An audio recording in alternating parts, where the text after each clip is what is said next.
Illinois has won 11 straight games, and I am as delusional gets. We got a lot to talk about. Hit the like button, subscribe to the YouTube channel.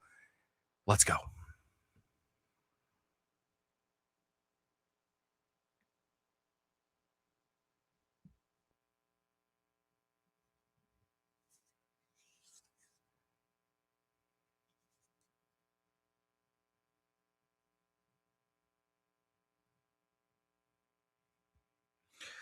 This is from Beyond Champaign, episode 17, season 3. I think that is the term. I think that is correct. Don't let the facts get in the way of a good story. I have a good friend who used to say that to me all the time when I worked with him. You may know who I'm talking about, but that's not what we're here to talk about. My friends, Illinois has won 11 straight games. Illinois basketball has won 11 straight games. They are tied at the top of the Big Ten Conference with Michigan. Illinois has who I think is the Big Ten Player of the Year running the point. Illinois is top 10 in the AP poll, top 5 in the AP poll.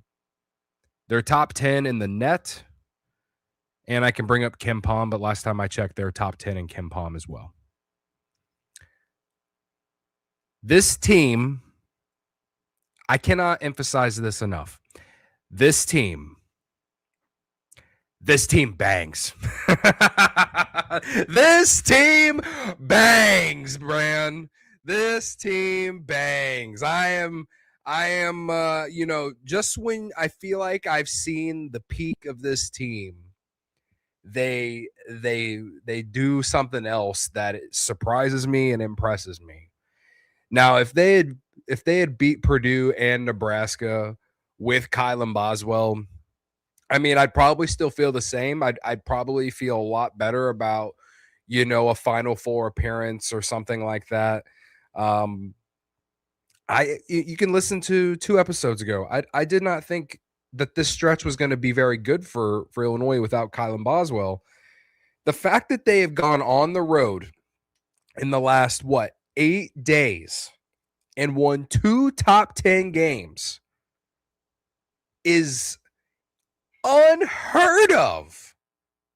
I could have made the case that they were going to do it all I wanted, and even I would have thought I was delusional. Now, on one hand, you can say, Cody, you got to have some belief. What you rave so much about Brad Underwood. Every year you rave about him. You tell everyone that you take bullets for him. I mean, that is true. That is true. I rave about him. But I truly felt like losing Kylan Boswell was going to be a big thing, especially for these road games. Especially for these road games.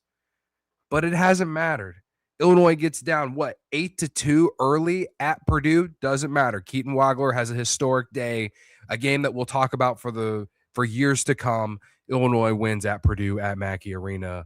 And boy, oh boy, the celebration I had that night will be talked about for years to come.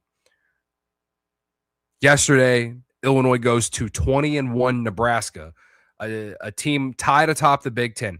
Illinois goes on the road to a Big Ten opponent, to a environment that it's not Mackey Arena, but everyone talks about how, it's a rowdy environment.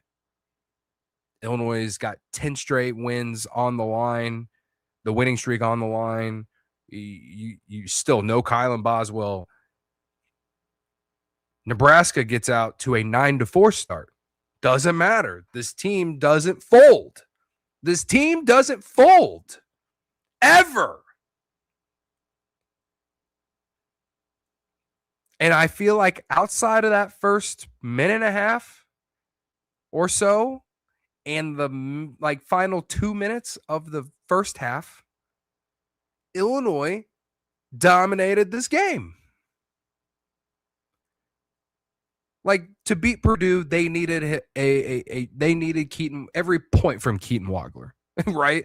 They didn't get anything from anyone else. When we talked about the Purdue game, it felt like it was just the perfect storm. Just everything right had to happen to win that game.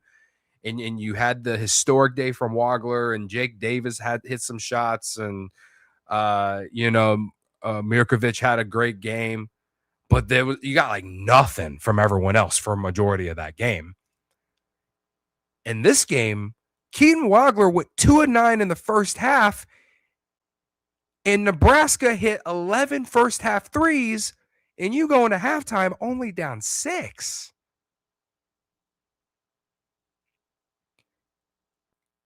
And that's because Illinois' defense and their ability to not let Nebraska consistently get to the rim, and the play of the Avicic twins and David Mirkovic were the stars of this game. They were the stars of this game, my friends. And they desperately needed a game like this from those guys if they're going to not only keep this winning streak going, but also even have a shot. Because there's no way Keaton Wagler was going to go out there and almost put up 50 again. I love the kid. I think, he's putting himself into like Illini legend territory. I'm already past like he's better than Io and better than Terrence Shannon. This kid is 18 years old and he's putting himself in top 7 lottery pick conversations in the NBA draft with a draft class that is stacked. Like this kid's special. This kid's special. I'm thinking about, is this kid better than Darren Williams? That's what I'm asking. That's where I'm at. Whoo! I need a drink. So anyway, Illinois beats Nebraska 78-69 to win their 11th straight game. Man, 11 straight wins. The last time they lost was to Nebraska at home at State Farm. You remember that game? After that game, the post game? Like there was a little controversy after it because Brad like called out David Mirkovic because he had a terrible game. I don't even think he played like the last 7 minutes of that game. And some people justified it. Some people thought it was not the right thing to do. And, we can confidently say in hindsight now that whatever Brad did after that game and whatever he, whether it was his post-game comments, whether it was a conversation privately, David Mirkovic has been consistently really good since that game. It doesn't have to be because of points. I just think that he has played his role well. I mean, with Boswell out, he has been handling the ball more. And yeah, sometimes he makes some odd decisions. He tries to force a pass here or there. But for a freshman, man, he has been as good as you could have hoped for. Keaton Wagler is kind of glossing over him. Like this team, the two best players on this team, in my opinion, are freshmen. And man, I'm also convinced that Mirkovic is the new Coleman Hawkins. He's such a troll, man. He's such a troll. But I was really impressed with Illinois' defense against Nebraska. And I think that was the biggest key to them winning. I'm going to bring up the box score here. But I think their defense and their front court dominated this game, and Nebraska was unable to get to the paint. I mean, they made 15 threes total and lost at home. I mean, what else do I need to say? You make 15 threes at home, you should win, man. You should win that game. If you make 15 threes at home. And I feel like Nebraska took 35 threes. They took 35 threes. They shot 42% from the field. They shot 59 shots total, 35 from three. So we're talking about, over half their shots were from the 3-point line. Rink Mass having a terrible game was a big part of why I think Illinois won this game too, because he has given Illinois problems. In the first game, Samford had that huge first half, 30 points almost in the first half. It was a lot quieter in the second half, but it was okay because they got contributions out of Sam Hoiberg and they got Rink Mask going, and he hit some big shots in that second half, and Lawrence hit that game-winning shot, and he was a factor in them winning. They don't just have one or two guys; they have dudes. In this particular game, it was those same guys that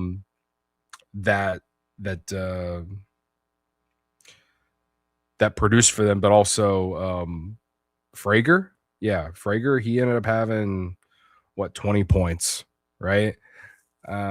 All but Mast had double figures, at least out of guys who started for them.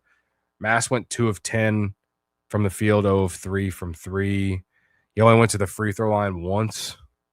And they kept saying on the broadcast, he just did not look conditioned, I guess. I knew he was sick. He was in the hospital or something like a couple of days before. I'm not saying that he shouldn't have played, but I can confidently say that if they even got 10 points out of Mast, however they would have got them, throw that out the window. But if they got anything from Mast, this game is looking a lot different. I'm not saying Illinois loses, but I am saying that there's something there. This game is probably a one possession game, and it could go either way. But I felt like Illinois being able to basically keep any kind of drives to the rim not really a thing for them. They got kind of 3-point happy. Does anyone else agree with me on that? They took some 3-point shots, especially in that second half, that I'm like, you're coming off a screen and they take Nebraska makes good screens. Why are you taking this 3-pointer? I know you've made some, but there's some of them I felt like, maybe try and go to the basket here. I'm thinking more so during that big Illini run in the final 10 minutes, Anyway, it was I feel like that was the key to them winning. Obviously Wagler with 23 points in the second half was huge, right? Wagler goes 2 of 9 from the field in the first half, 0 of 5 or 1 of 5 from three, I believe is what it was. And then he's just so special, man. He's just so special. He had 5 points in the first half. He finishes with 28, 5, and 5. That's insane. It's insane. I have learned why Brad sees a lot of Io DeSumo in him, because he is a calm player and he doesn't, one play doesn't dictate how he does the next play. He just takes what the defense is going to give him, and he's going to do his thing, and he doesn't get too high, too low. And I feel like Io was the same way. Io was the same thing. And it's just incredible what we're seeing from a guy that, again, recruited by 2 high major programs. Now, I've talked about Merck, I've talked about Wagler. And when I talk about Merck, he had 10 points, 8 rebounds. That's all I really need to say. When I talk about the Ivisic brothers, though, Zavonimir, 7 points, 7 rebounds. That's huge off the bench. That's huge off the bench. And he also was a factor defensively. He had one of the best defensive plays of the season. He blocked someone's shot and then hustled to get the ball before it went out of bounds and threw it off a Nebraska player, giving Illinois the ball. And I believe Illinois scored on the next possession. So it was one of those sequences that was just like, man, we came to play today. I think this happened in the first half. So that was one of my favorite moments of the game. Tommy, 12 points, 8 rebounds, 3 assists. We know what he can do as a scorer. We know what he can do as a rebounder. The way he passes the ball, he it's not like he's gonna get 10 assists a game, but he had some nice passes inside from playing out by the 3-point line on guys who were cutting the basket. There was one that I think he in particular had. I want to say it was to Stojakovic. I want to say in the early parts of the second half. That kind of stuck out to me. Yeah, he didn't have the best game at Purdue. That's for sure. He hit big shots down the stretch. But this was a game that they needed from him if they were going to beat Nebraska. Going into this game, I just didn't know who was going to show up outside of Wagler. And it wasn't just those guys. It was Jake Davis too. And I know fans are pissed off about Ben Humrickhouse going 0 for 6. But man, he had some big rebounds, and he had a block shot that led to an Illini score on the other end I think it ended up being a 3-pointer by Wagler. So I listen, does Humrickhouse need to hit some shots? Absolutely. But I think he has improved this year as a defensive player and a rebounder. He's at least giving them something. Last year, if he didn't hit shots, he gave you nothing. I think Brad said in the post game, it might have been this post game, yesterday's. He said something about how last year he couldn't guard Tom Izzo's mom or something like that.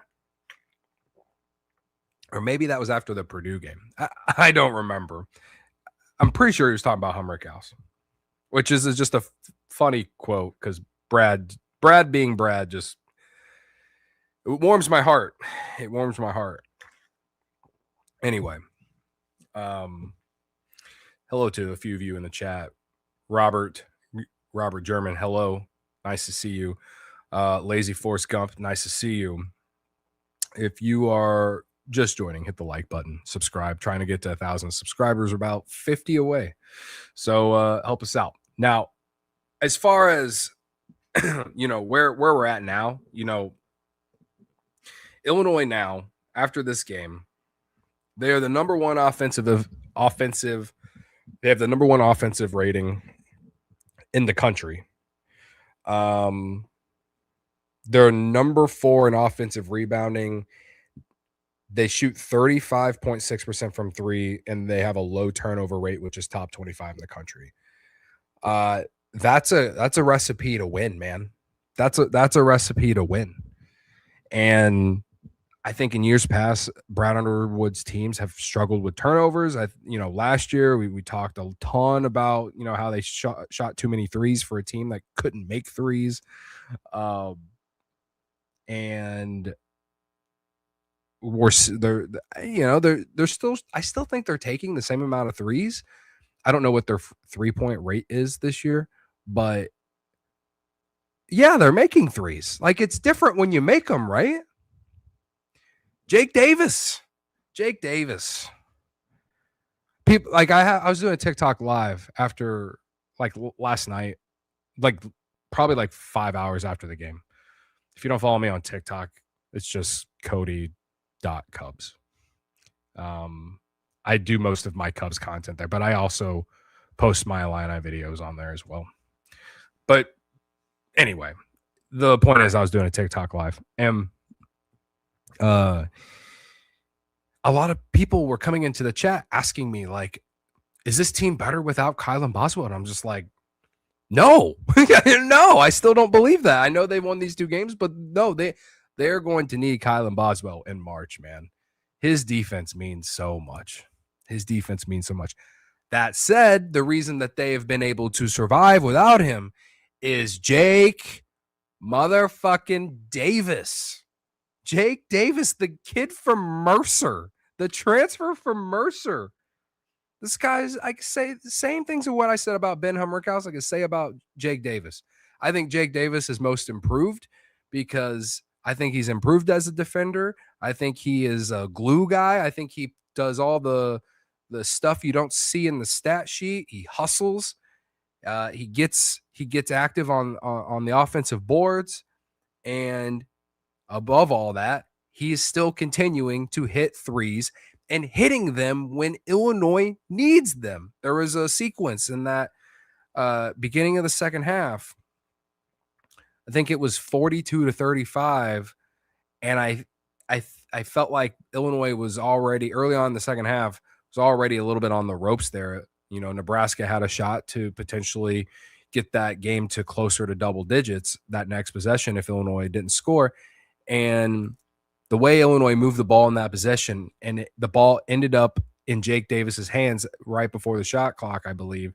And he was wide open, shot fake, sidestep, three ball, and bang. Just it like kind of calmed things down. And as we saw, Illinois kind of took off. Their second half was awesome. They dominated the second half, in my opinion. Nebraska only made 4 threes in the second half, and to me, that's why Illinois won by 9. So, yeah, man, that was Jake Davis has negated the absence of Kylan Boswell with his scoring. In the combination of Jake Davis and Ben Humrichhouse's defense, I think is made up for not having Kylan. But I still think when we get into March and, you get into that second weekend and you play some really tough teams, you start to play some really tough teams, you're going to need your entire roster, man. So right now it's easy to say that they're better without Kylan Boswell, but I think long-term they're going to need him. And I don't know what his shooting is going to be like when he gets back, but I know he will defend. I know he will defend, and he will find a way to get some drives to the basket and stuff like that too. So yeah, I'm hoping to see him back soon. And the sooner Kylan Boswell comes back, the better for not only him but for the team, because we're riding this wave right now of this incredible run by Keaton Wagler. And the one thing that Kylan Boswell brings to this team is I just think he brings stability. He brings a form of stability from a leadership standpoint, and maybe that's it. Maybe he just brings that, just the stability from a leadership standpoint that I feel like Illinois needs. Right now, they've been able to get by without it. I don't know how much longer they'll get by without it, though.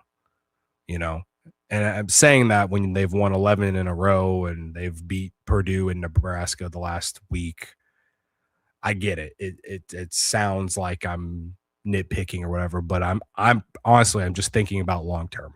I'm thinking about March. I'm thinking about, winning the Big Ten. I'm thinking about, at this point, we are top 10 in the net. We are top 5 in the AP poll. We're top 10 in KenPom. Why not Illinois? Why not? Why not? Why can't this team go to the Final Four? Every year I'm like, I kind of joke about it, yeah, why not? We have the talent, this and that. This team's different, man. This team's different. This might be the best team that Brad Underwood has put together. And I didn't think I'd ever see a better team after the COVID team, the team that got the 1 seed and lost to Loyola. And that's why that year eats up at me so much, because it's like, I don't know if we'll ever see a team that good again at Illinois. And then here we are in 2025, 2026 season. And this team is just displaying a form of basketball that I just, I was high on this team. I felt like this team could be top 10 this year, but why not? And I guess that's a good way to go in this next segment. But can Illinois make a run for a 1 seed? I mean, why not? Illinois, I think they have, after this win over Nebraska and Purdue in the last week, I think they're sitting solidly in like that 2 seed spot. I think they're at worst a 3 seed now. They're tied for first in the Big Ten. with Michigan, who they're going to play later this month, but they don't have any bad losses on their resume. The worst loss they have is a 7-point loss to UConn, the number 2 team in the country. Should have beat Alabama. Alabama is a good team, whatever. Should have beat them. That one sucks. And Nebraska, you lost on a last-second shot by a three-pointer. But you split with them, so whatever. And you not only did you split with them, but in the second game, you dominated them for what I would call 37 minutes. I need a drink. So, yeah, I think that there is real possibility to get a 1 seed, but you still got a long way to go. You got Northwestern this week. You got a huge game this weekend at Michigan State, and I have demons to be exercised, my friends. I have so many demons to be exercised. You remember the last 2 games against Michigan State? They have been absolutely brutal. Absolutely brutal. First game at Michigan State last year. It's the game where Kasparis Giacchionis got 5 fouls in like 9 minutes. I'm pretty sure Jeffrey Anderson reffed that game. I swear to God, if High Knees is at the Breslin Center this weekend, I'm gonna throw up. Yeah. But despite the refs making that game despite the refs making being the star of that game or the storyline of that game, Illinois nearly won that game without KJ. Second game in Champaign, they retired Terrence Shannon's jersey that night. You remember they put the banner upside down. It was a bad look in the moment. They turned it into like a charity thing or whatever. They raised a bunch of money, sold some T-shirts. They spun it. I thought they did a good job of spinning it. And it helps that Terrence wasn't like hurt by it. But what I remember most about that game outside of that is Illinois had an electric first half, but then the second half, I think the last 7 or 8 minutes, I don't think they scored. And the final score just looked bad. In what was, in my opinion, a very important game for NCAA tournament seeding, stuff like that. I'll say this. This Michigan State team that they're going to get this weekend, that's not the same team. That's not the same team. Now, Jeremy Fears, he's a good player. I think a lot of people are hating on him right now because they think he's a dirty player, all this and that, and that's fine. I've seen some clips, and I'm not going to disagree with some certain people, but I'll say this: he is far and away their best player. He is the oil that makes that engine go, and I think that Illinois has to lock in on him. Now, the good news about him is that he's not exactly a great outside shooter. So you have to find a way to keep him from penetrating. So I'm curious to see how Brad Underwood and his defense with Cameron Crocker is going to go into this game. And yeah, again, I know you got Northwestern this week, but I'm not thinking ahead. I'm just, when you've won 11 straight and you've demonstrated the dominance that this Illini team has, for the sake of this podcast, I'm jumping to Michigan State. Okay.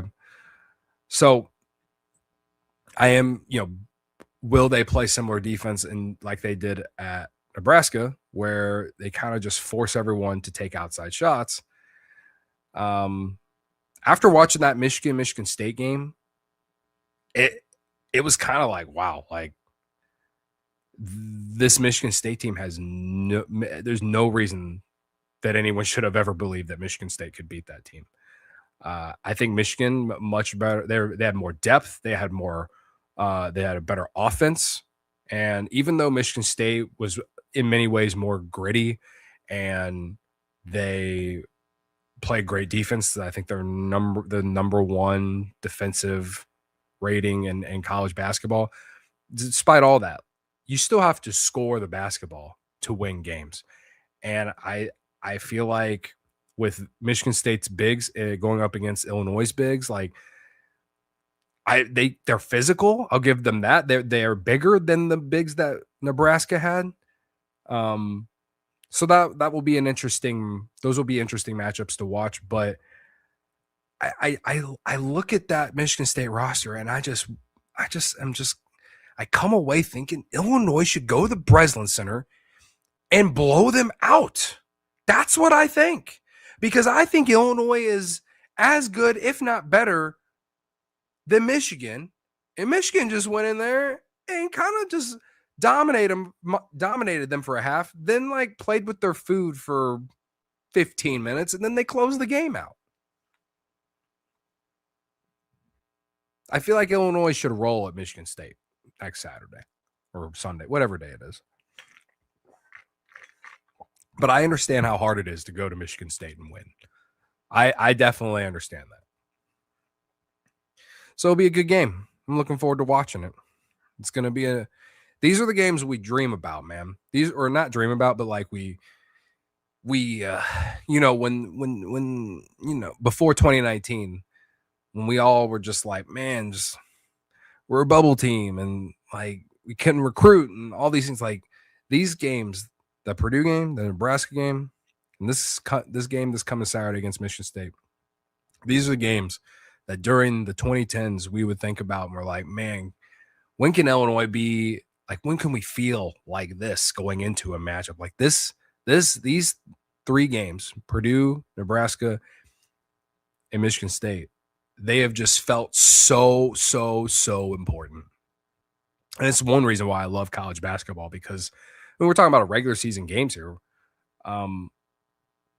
there's just something different about college basketball compared to NBA, where NBA, no one really cares until the playoffs. No one cares about winning the one seed of the conference and any of that. In college hoops, like, people are trying to win the Big Ten. You're trying to win the Big Ten tournament. There's so much to play for. The student sections make it even more fun. And yeah, a random weekend game at Michigan State this coming weekend. I can't wait. It's Monday and I'm already thinking about it. So yeah, it's going to be a fun one. And I want to beat Michigan State so bad. I just so bad, man. They're due for some payback. They're due for some payback. And guys like Tommy Avicic and Jake Davis and Ben Humrickhouse, they remember what happened against those two teams last year. So I think they're going to be motivated. But first, we got to take care of business against Northwestern. I want to go to Michigan State as winners of 12 straight. I do. And you should. I think they've won like 9 or 10 in a row against Northwestern at home. And this Northwestern team isn't very good. We saw that when they went to Evanston, and Northwestern hung around for a half, maybe 30 minutes if you want to give them more credit. But Illinois' size, Illinois' talent, Illinois' depth was the reason that they won that game, and that will once again be the reason why they'll beat Northwestern again. So, of course, you can look at it as the most obvious of trap games. Did I say that right? It's the most obvious trap game of trap games. I said that about the Washington game last week, in which Illinois won pretty easily. I think Washington gave them a really good effort, but Illinois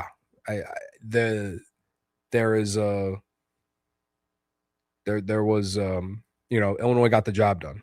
So Illinois needs to do that, and they keep playing well and keep doing what they do. And we'll see what happens against Michigan State this weekend. Before we get out of here, I was reading the Illini Inquirer. You guys know what that is. I was reading Jeremy Werner's article. It's like 4 big takeaways from the Nebraska after the Nebraska win. And you get down to the bottom, and the subheading is Brad Underwood is a problem solver. And Jeremy says, Underwood speaks often about how he prioritizes recruiting players who are problem solvers. But we must tip a cap to Underwood, who has proven to be quite the problem solver himself. Because whenever Illinois seems to face adversity to its roster during the regular season, Underwood seems to find an answer. And then he lists off some examples. Io DeSumo out for 3 games with the face fracture in 2020, 2021. Illinois wins 3 straight games, including 2 on the road against top 15 KenPom teams, Wisconsin and Michigan at the time. Terrence Shannon Jr. suspended 6 games in 2023-2024 season. Illinois goes 4-2 with home wins over Northwestern, a really good Northwestern team that year, and Michigan State, and a road win at Michigan while completing an overhaul of its offense around matchup hunting Marcus Domask. That's when Booty Ball was basically brought to life, when Terrence Shannon got suspended. And obviously, I think that helped them in a lot of ways lead them to the Elite Eight when Shannon returned that year. Last season was clunky due to a new roster and so many new injuries and illnesses, but Underwood helped navigate those waters and lead the team to 3 straight wins to end the regular season before winning an NCAA tournament game. I know the standard is Sweet 16, but I see what you're saying, Jeremy. Like, that team, if the floor of Brad Underwood's teams are making the NCAA tournament and winning an NCAA tournament game, or even if you get bounced in the first round, like, depending on what seed you are, of course, if that's the floor, I mean, I know a lot of people think that the floor should be like second weekend, but I don't know, man. I think the floor should always just be making the NCAA tournament, personally, but I can understand why other people think it should be higher. Jeremy continues saying, now Underwood just lost his senior star guard, Kylan Boswell, for a month with a broken hand, and Illinois has responded with 4 straight wins, including back-to-back road wins over top 10 net opponents. Players have stepped up into bigger roles and played well, particularly Jake Davis and Ben Humrickhouse. The offense hasn't wanned at all. It's actually improved to a 138.4 offensive rating during that 4-game stretch. I'm laughing because that's ridiculous. Because Davis is so effective as a shooter and Wagler has raised his game further. The defense has fallen without Boswell, but it has not fallen off the cliff as Illinois' bigger lineups have helped them rebound and get more second chance opportunities. There's so much more in that, but I just wanted to read that, like, that first part about Underwood and how he is, like, he adapts. I think that's like probably my biggest thing that I love about Brad Underwood, is that I just feel like he adapts. When things aren't working, he'll change things up. Now, I think as far as how they play offense, that's something that they don't really change a ton in. But Tyler Underwood deserves his flowers. This team is like the best offensive rating in KenPom history right now. But what Jeremy's saying in this article, though, is that when adversity comes, Brad Underwood teams figure it out. And I know there was a lot of adversity last season, but that team, you know, we talked about, like, the ceiling could be great if both Will Riley and Kasparis Yakashonis, you know, kind of hit their ceiling at the same time. But that just didn't happen. This team, despite how good they are right now, and they're winning 11 straight, I mean, I still think that there's more. I still think there's more to be unlocked. Imagine if Ben Humrickhouse gets hot in March. You know, like, he hasn't shot the ball well really at all this year. But, like, imagine if he gets hot in March. You know, Stojakovic has been kind of quiet offensively. I think his defense has been more important to him lately because he's had to step up with Kylan out. But, like, imagine when Kylan gets back, and then guys can kind of go back to their roles like they had. But I don't know. I just because Kylan comes back doesn't mean that I think they're going to go back and play the way they were before. But I am saying that because of Kylan being out now and guys getting bigger roles and bigger opportunities, their confidence is sky high. If you're Jake Davis right now, dude, I am strutting on the campus right now. I'm fucking strutting in Champaign, you know? Yeah, so I just think that Brad just finds a way, dude. He just finds a way, gets everyone in the right spots at the right time, and I think his coaching staff is elite. And I'm never gonna take it for granted. So, all right. I probably won't have another show until next. I can't remember if the Michigan State game is on Saturday or Sunday, but it'll probably be the day after the Michigan State game. So, yeah, I'll see you all then. Please hit the like button, subscribe if you're new here. We're trying to get to 1,000 subs. We're 50 away, so please subscribe. This Illini team, man, enjoy it. If there's anything, if there's any final thoughts I have about today or about this game or this team, is just enjoy this team, because I don't think it's delusional for me to say that this might be the best team that Underwood has had. And then when you start to think about years prior, I mean, when we get to that game against Michigan, that will be as telling as ever about where this team could go. That game will be telling. But right now, I'm enjoying the ride. You got Michigan State this weekend, Northwestern later this week. Then you got some like mid-tier matchups, Wisconsin, Indiana, and Michigan later this month. So it's a lot of games to still play out, and see this team be tested. But man, enjoy this team. That's all I can say. Enjoy this team. All right. I appreciate you guys' support. Hit that like button on your way out of here. ILL. Love you guys.